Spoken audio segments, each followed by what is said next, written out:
본인이 공부할 수 있는 동기 자체를 잃게 돼요. 이렇게 동기가 없어서 자기가 스스로 획득하는 게 없잖아요. 그러면 더 중요한 문제점이 생겨요. 아이는 자기가 뭔가를 해냈다는 성취감이 생기지 않아요. 여러분 안녕하세요. 슬기로운 영어생활입니다. 자, 오늘은요, 엄마가 도와줄 수 있는 학습의 범위라는 이야기를 좀 전달을 드려보려고 해요. 엄마가 도와줄 수 있는 학습의 범위. 며칠 전 제 얘기를 좀 드려볼게요. 저희 아이는 언어감은 좋아서 책은 잘 읽고 중심 내용도 잘 잡고 의외로 책은 잘 읽어요. 그런데 수학이 좀 떨어져요. 자, 그래서 수학이 좀 떨어지는 아이를 데리고 수학 문제를 푸는데 너무 제가 보기엔 뻔한 문제이길래 문제를 풀고 있는데 한참 가만히 있길래 이렇게 하면 되는 거잖아, 이렇게 얘기를 해줬어요. 그랬더니 아이가 그걸 가지고 답을 타르락 쓰더라고요. 근데 뭔가 이상한 거예요. 그래서 다시 한번, 근데 왜 문제를 이렇게 풀었지? 라고 물어봤더니 아이가 이러고 저를 쳐다보는 거예요. 그래서 어떻게 풀었어? 왜 이런 방식을 풀었어야 돼? 라고 얘기를 했더니 다시 문제를 처음부터 보더니 자기가 왜 그렇게 풀었을까? 이런 생각을 하는 것 같더라고요. 자, 영어도 마찬가지인데요. 어머님들이 이제 아이들이 좀 빨리 진도가 많이 나가야 되고, 그리고 아이들이 하는 시간을 좀 줄여주고 가능한 최소한의 시간으로 가장 잘 공부를 하길 원하면서 어떤 경우에는 책을 사셔서 책에다가 먼저 읽으시고 아이가 모를 것 같은 단어를 먼저 정리해 주시는 경우들도 있으시고요. 그리고 아이 옆에 앉아서 문제를 함께 풀어주시는 경우도 있으세요. 자, 만약에 책을 함께 읽어주신다고 하면요, 제가 드리는 추천의 방식은 책을 2권 사시는 거예요. 무엇을 하든 책을 2권 사세요. 이게 무슨 말씀이냐면요, 내 지식은 내 지식, 네 지식은 네 지식이라는 거예요. 아이가 모를 만한 단어가 있으면 물어보세요. 엄마 책에 적어 놓으시고 엄마 책은 따로 가지고 계시고요. 물어보세요. 이 단어 너 뭔지 알아? 근데 왜 모르는데 그냥 넘어갔어? 만약에 이게 그리고 너무 많이 하시면 안 돼요.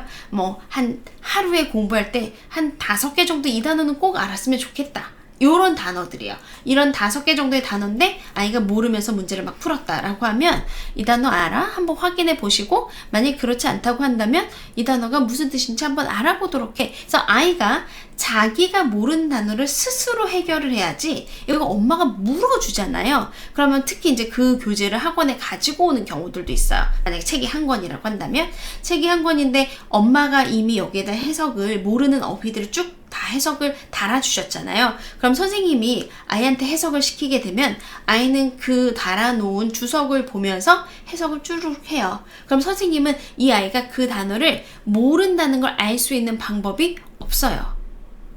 그렇겠죠. 왜냐면 선생님이 그 아이의 머릿속에 들어가는 것도 아니고, 그리고 선생님 자리에서 보고 아이가 어떻게 하는지 이렇게 주의 깊게 보겠지만, 이게 아이가 공부를 해서 단어를 적어온 곳인지 엄마가 적어준 것인지 확인할 수 있는 방법은 없거든요. 그래서 이렇게 하게 되면 엄마가 공부를 하시는 거예요. 아이가 공부하는 것이 아니라. 그래서 아이에게 스스로 자기가 모르는 것을, 어느 것을 모를까라는 정도를 알려주시는 건 괜찮지만, 모르는 것에 대한 답을 정해주시고 답을 적어주시면 아이는 본인이 공부할 수 있는 동기 자체를 잃게 돼요. 이렇게 동기가 없어서 자기가 스스로 획득하는 게 없잖아요. 그러면 더 중요한 문제점이 생겨요.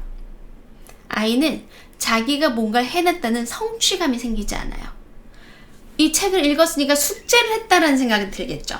학원에 가서 선생님이 물어보는 말에 대답을 했으니까 자기가 안다는 생각은 들겠죠. 그렇지만 이 아이는 스스로 공부를 한 것이 아니에요.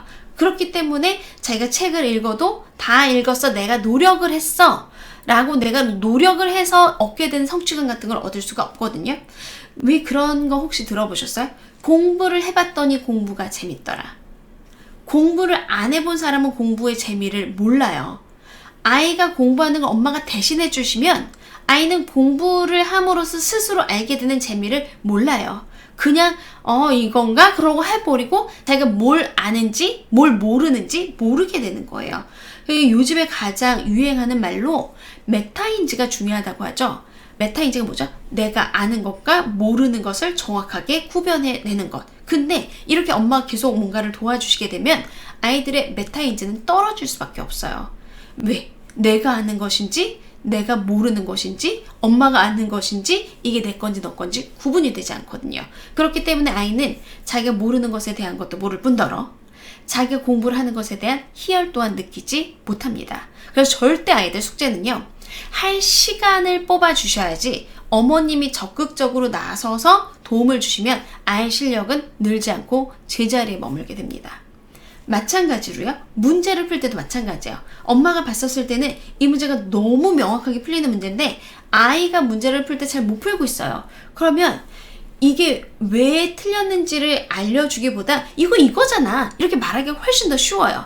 자기도 모르게 그냥 이 정도는 알겠지라고 해서 먼저 얘기해주는 경우들도 굉장히 많이 봤거든요. 이렇게 되다 보면 아이의 실력은 늘지 않습니다. 자, 꼭 부탁드리고 싶은 것이 숙제는 스스로, 만약에 도와주시고 싶으면 따로 책을 가지고 혹은 어머님이 먼저 읽어보시되 책에다가 뭔가 도움을 주겠다고 쓰지 마시고 아이가 제대로 했는지를 나중에 확인 정도 해주시는 건 좋아요. 그렇지만 제가 어머님께 만약에 너무너무 도와주고 싶다라고 하시면 책을 2권 사셔서 함께 읽고 함께 토론해보고 이 내용이 어떤 부분이 좋았는지 이 내용 중에서 어떤 부분이 별로 좋지 않았는지를 서로 노트를 해가면서 책을 나눠보면서 난 여기가 너무 재밌어, 여기에 하이라이트를 했어, 넌 어땠어? 차라리 이렇게 하시는 것이 아이 책 한 권에다가 아이의 일을 대신해서 단어도 적어주고 품사도 적어주고 심지어 채점도 해주시고 하는 것들은 별로 도움이 되지 않습니다 라는 것을 꼭 알려드리고 싶었어요. 자, 오늘 말씀이 도움이 되셨다면 구독과 좋아요 눌러주시고요. 다음 시간에 조금 더 도움이 되는 실질적인 이야기로 찾아뵙도록 하겠습니다.